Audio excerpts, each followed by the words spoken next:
Hi everyone, hope you are doing well from wherever you're watching this channel, depending on your time zone. I think today is 31st. So let me start wishing you a happy new year in advance. Now, when William Ruto was campaigning, he was actually appealing to the poor, people referred to as hustlers, and the middle class people in this country.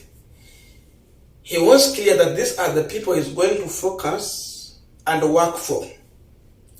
But the reality that we are learning in this government is that if there is any government we have had in this country that has had no any interest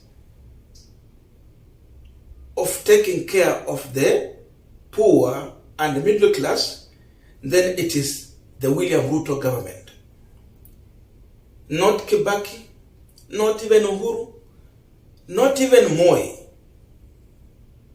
or for Kenyatta government, for those who are there. This one of William Samoei Ruto is here to discipline properly the people he referred to as hustlers or poor and the middle class. I'm saying this because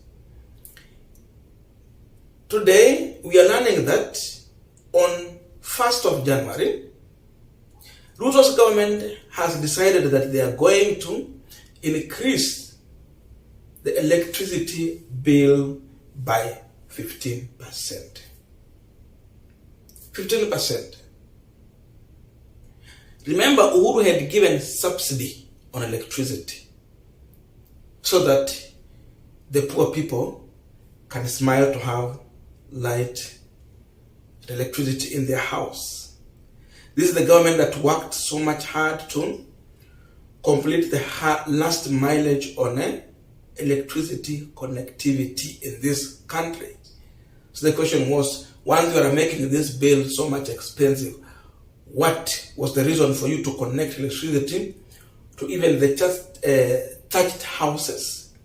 Nyumba za maskini ulikuwa unapeleka stima ya nini na ukaweka gharama ya bei ya stima kuwa juu kwa kiasi kwamba hawawezi manage kuwa na hiyo stima.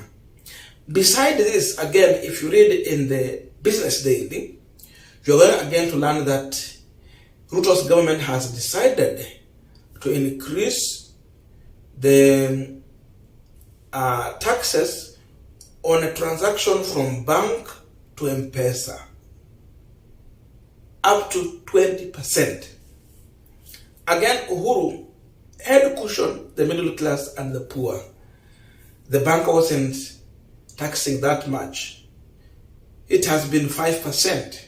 He has moved to 20%, 15% more.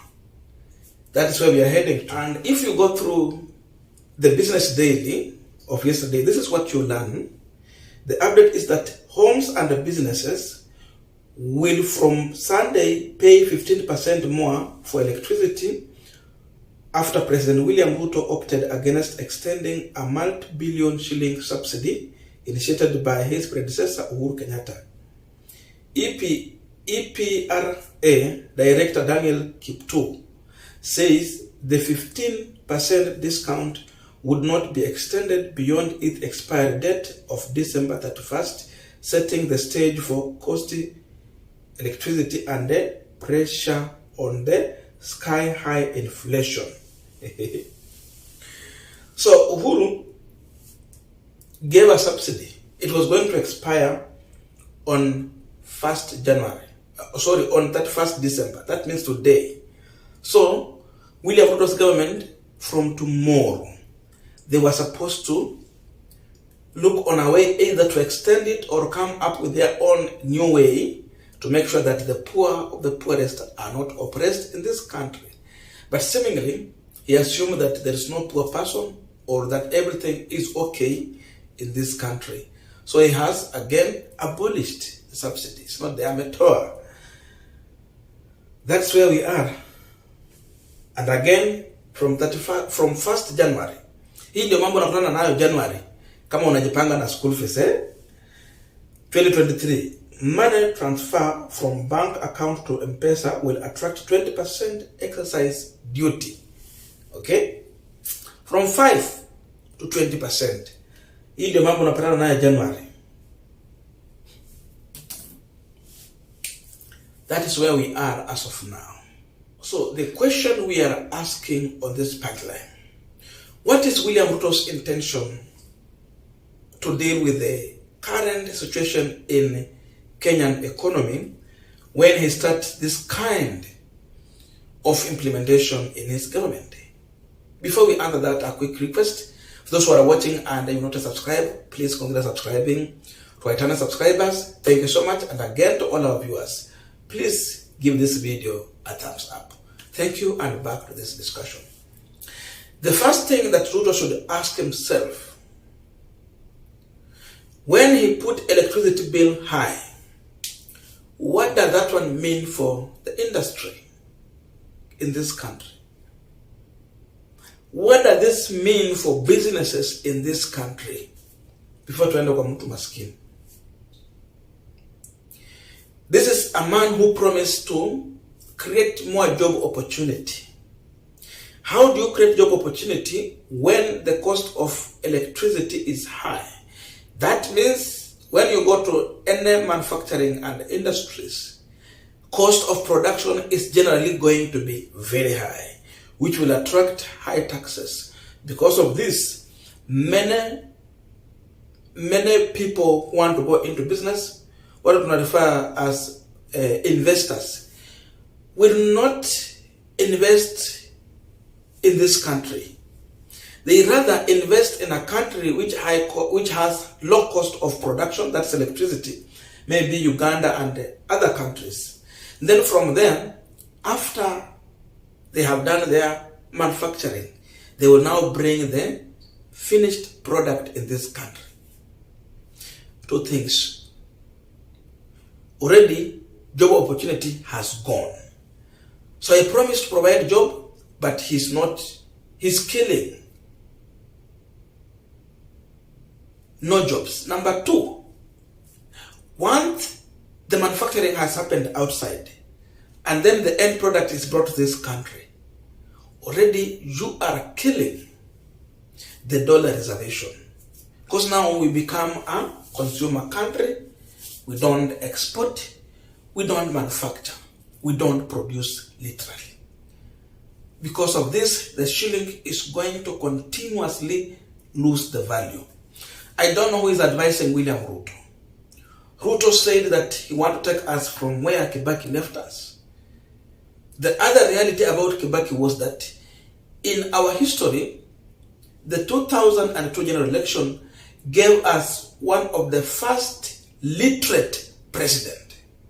Because of this, we can forgive Moi, we can forgive Kenyatta, because they do not have enough knowledge. But Kibaki was the first person who was well educated in matters of economy, and again, a man who has gone through a university. That's why Kibaki brought a lot of revolution in this country. In fact, before we had the fruit of devolution, Kibaki had already gave Kenyans a taste of devolution. He devolved many things.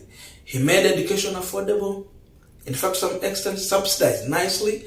He's the first president to bring the CDF to this country. That was the first devolution test we had from Kibaki government. When CDF came, people smiled. Even schools were able to develop, hospitals, and many other things. What is Ruto doing? Money was being hawked here and there. There was hawking of money because banks had enough, and again, taxes were low. So you open the bracket, it was big, so that everyone go into the business, and at the end of the day, you get enough tax. Ruto anafanya opposite of what Kibaki did. So he's not anything closer to Kibaki at all. In fact, he's actually closer to what Moi was. And this is a president who is also well educated.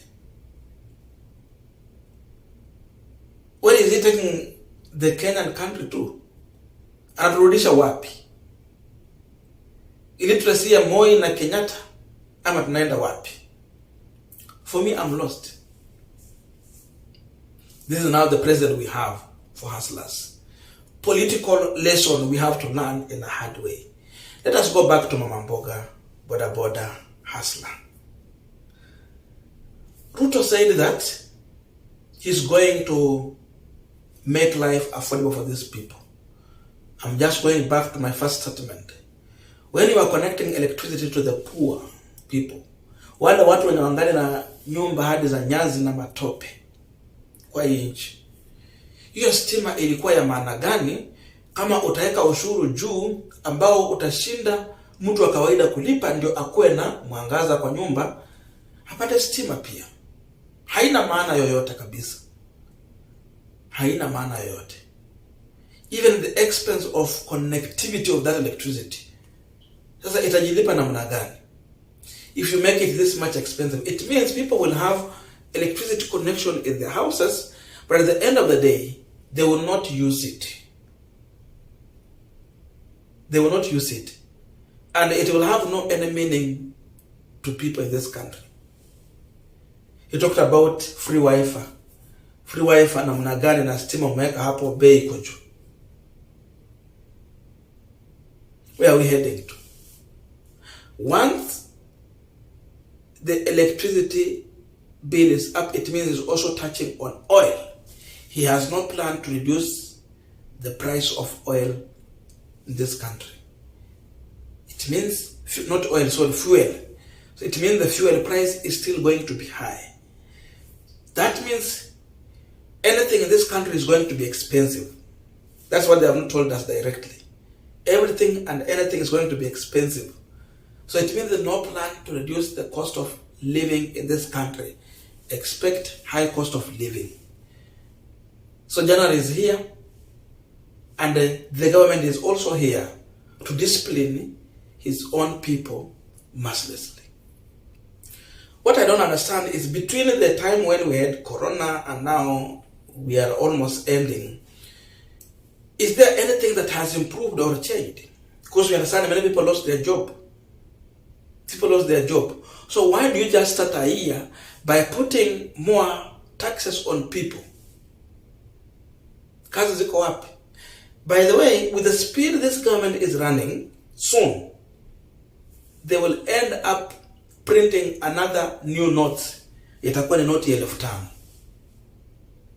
Ile speed yenye tumeona dola ikipanda na shilingi ikianguka, hii serikali kabla imalize miaka 5 itakuwa imeleta noti mpya ya 5,000. Tunaelekea kule kwenye Uganda na Tanzania wako sasa. Is that the right way we are heading to? I thought someone like Musalia Mudavadi, a man who really helped to rescue the economy during Moi era, when the shilling was losing value, he would offer his solicited advice to William Ruto on how to recover this economy.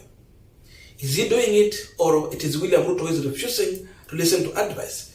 Because I know, and he knows very well, that Mudavadi can offer him a better advice because he was there and he did it. He did it. He has a good advice to offer to William Ruto. So is Ruto refusing to take advice, or Mudavadi is not offering the advice? And the hard question here. So Kenyans should tighten their tight belt going forward. This government has no mercy for the poor. It has poor plan. It is planning hell actually for the poor going forward. Even middle class have problem. Those who want to go in business, you cannot now invest because of even high cost of production. They are taking us back 10, 20 years back from where Kibaki left us. So if you count, you will discover that school fees lazima ujipange vizuri inaenda kupanda juu, and now this high cost of living has not come here. Between Uhuru and William Ruto, who knew and who is aware that there is poor people in this country? Now you have the answer. A political lesson to the electorate.